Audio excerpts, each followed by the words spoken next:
Assalomu alaykum.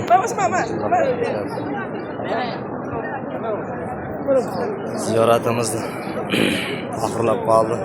Xudo xolasa bugun 26 fevral 2026 yil. Nasib bo'lsa bugun boshlaymiz. O'zbekistonga qaytamiz degan.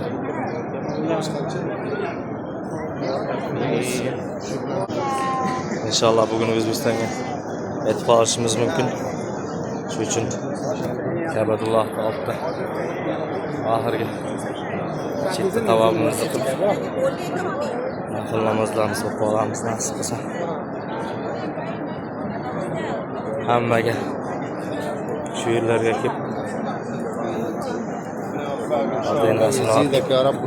tavoblarni qildirib Mariyaga borib Payg'ambar Muhammad sallallohu alayhi vasallam qabrlarini ziyorat savoblarga tegib nasib eylesin. Duo qilamiz. Jamiki musulmon ahlini, jamiki O'zbekistonimizni,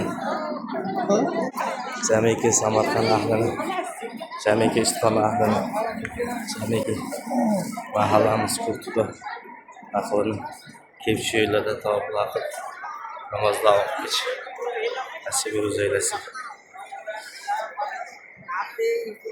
Akalarimizga, og'aynilarimizga, qarindosh opa-singillarimiz jamiy hammasiga shu yerlarda tavoblar namozlar ketish nasib eylesin. Balki masjidlarda namoz o'qiyapti. Bo'lgan chetlarda namoz o'qiydi mana. Inshaalloh Ka'batulloh imomi hozir namoz o'qishini ham ko'rsatamiz. Ana shu gumbazda adashmasam mashhurlikka gumbaz tagida takbir 2-3 ustunni oralarida o'qiydi. Shu yaqindan videoga ko'rsatamiz.